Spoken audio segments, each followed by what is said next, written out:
same Lower place? right-hand corner, correct? True. Yes. What else? Tap it. Is it the third item down? You click live more. radio. It says more on the lower right-hand corner. Click it. You scroll down to live radio. Boom, we're right there. There it is. We're presented by Progressive Insurance. What's going on, guys? Glad you made it, Key. Yeah, barely. Glad you made it. Lightning and everything. What? You're the one that told the story. I'm just happy you're here. I didn't want you to tell America the story, though, Jay. Sorry. Well, there's no shame in it. Oh, no, there's no shame in it. I'm just glad y'all not crying today. That's what I care about.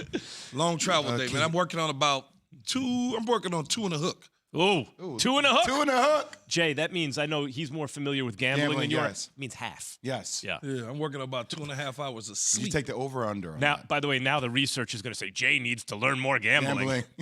I'm the degenerate here on the group, but yeah, that's that's fine. So I was trying to do the math in my head a little while ago. So if I was up yesterday morning, which was Sunday morning, my son had a football game at 9 a.m., so I was up getting him ready at 7. Okay. Mm. So West Coast time. West Coast time. Yep. And I got 2.5 hours sleep because I didn't sleep on the plane at all. So 2.5 because I was watching what I could watch on the games and stuff. So 2.5 hours of sleep from the time I woke up yesterday till today.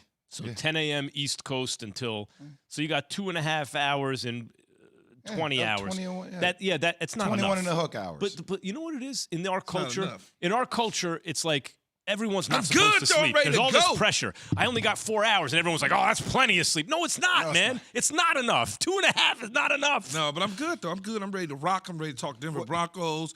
I'm ready for Jay to Tua! continue to talk that the Miami Dolphins is going to match the 72 Miami Dolphins Nope. and go undefeated. And Tua certainly should start contract talks now to be the highest paid guy in the history of the National Football Oh, League. you missed the real question. The headline today is, and I think it's safe to say at this point, it's a fair question: is Tua the greatest quarterback of all time, Jay? Well, the headline isn't the Broncos because that game put me to sleep. Let's be honest. Be a part of Keyshawn, J. Will, and Max Nation on the Dr. Pepper call-in line. Call us 888-SAY-ESPN, 888-729-3776. ESPN Nation's presented by Dr. Pepper. It ain't college football season without the delicious taste of a nice cold Dr. Pepper, the one fans deserve. Yes, Broncos 11, Niners 10. What are the Riveting. odds you get that score? Riveting. 11-10 is an almost impossible score to hit. It was 7-5. I was like, oh, well, maybe the Broncos will hit a 2-run jack and tie it up. Yeah. By the way, I did not think Jimmy G looked terrible in the first quarter and a half, something like that. The most entertaining aspect of the game wasn't anything actually on the field with the exception of Jimmy G stepping out of bounds and Dan Orlovsky being there on the moment. Yeah. Yeah. Jay on fire today. He said, Dan Orlovsky being there. Well, I mean, That was the most entertaining aspect of the That's game. the Orlovsky right there. He just Right stepped. there. What are you talking tell about? you and he threw a pick, too. Yeah. Let me tell you something. All these people who like make fun of Dan, people wish they could have a Dan Orlovsky moment. It means you play quarterback in the NFL. Look at this. Oh, by the way, and then he throws what should be a pick six. Like, what's he doing? Yeah, Dan will join us in that's studio at 7:30 today, too, so we'll get a chance to ask Dan Orlovsky about his personal experience as well. Yeah, it's. I've never stepped out of the end zone just personally. I got You've never been in the end zone. What? I'm just looking at. It's unbelievable though that Jimmy G happened to back out of the end zone, knowing he should know the area where he's at, how deep the whole deal. But it happens, yo. I've never been happier. Freedom! Dan Orlovsky, that is the best moment of his life outside of the day his kids were born, right? Look at that. Well, at least he owns it. what I'm Unlike the saying. Broncos offense, they don't own a whole lot. Step brother. His picture right here, Step Brothers, and we're brothers. Yeah, we are looking at a video in a picture on television, if you're listening in your cars, of Dan Orlovsky and Jimmy Garoppolo side by side in Step Brothers. So they took the faces out and replaced them with Dan. Of Will Ferrell and John C. Riley and so replace him with good. Dan and Jimmy Garoppolo for the so movie Step good. Brothers. So the Broncos defense saves Russell Wilson, although Russell Wilson made some big plays at times in the game, but neither quarterback looked very good. Yeah, no, at all. I could tell that Russell Wilson isn't the same Russell Wilson as he was in Seattle with escapability. For whatever reason, he struggles to get away, and maybe he's being told, and I don't know this, he's being told something by Nathaniel Hackett in the offensive side of the ball for the Denver Broncos not to look to run as much because I swear to you, it seems like he's not the same guy with his legs. So here's Russell Wilson on the atmosphere and how the team battled.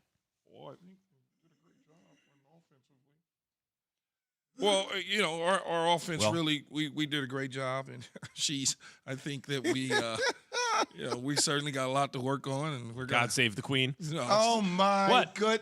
Leave this man alone. I'm just He's imitating winning Russell games. Wilson. He did win the game. What It's are they, ugly. 2-1?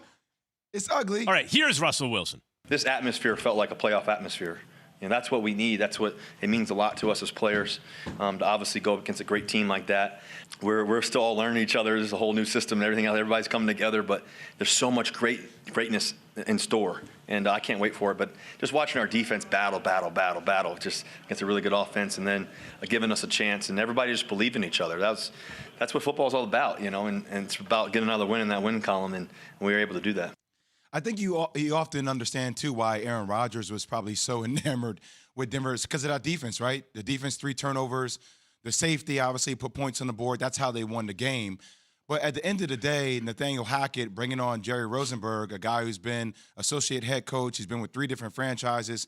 To keep him in the booth to kind of help, boost this offense. Smart move, Jay. It's something that you have to do because the offense, it seems like, has the highest ceiling, but yet it's untapped. Jay, I say smart move, you give me a look, because he got a fall guy, Key. If it doesn't work out, he's got a fall guy. Yeah, no, I don't know why Russell Wilson sounds just like Coach Carroll. He sounds just like Pete Carroll. I was like, how damn, so? He just sounds, his cadence, everything sounds like Coach Carroll at the end of a game. Just listen to Coach Carroll when you get a chance to. Mm-hmm.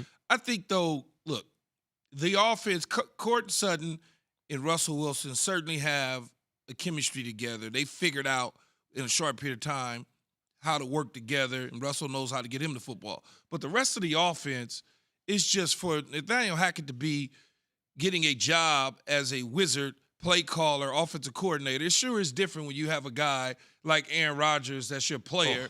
You look like a genius, right? It's like, but I just – Okay, I was going to say, so I talked to an assistant coach last night, and he was telling me that one of the hardest things to do is to be a head coach and the OC at the same time. It's like learning how to split those responsibilities because sometimes your head could be locked into a play as an OC, but you forget to manage the entire game. And I think that's one of the challenges that Nathaniel Hackett is dealing with, correct? You know, a lot of coaches that will wear dual hats struggle, whether it's I am the personnel guy as well as the head coach. I may struggle in one of those areas. I may not be able to pick players, but I can coach. Or I'm an offensive coordinator. I want to call plays. I can't do it. Yeah, I know you spoke to an assistant coach last night. I spoke to a GM. That was me of my fantasy team. And I said, and you know what I told myself, Jay? What? Same thing I'm about to tell our audience. There's so much greatness in store. There's so much greatness in store. Keyshawn, J. Will, and Max, ESPN Radio.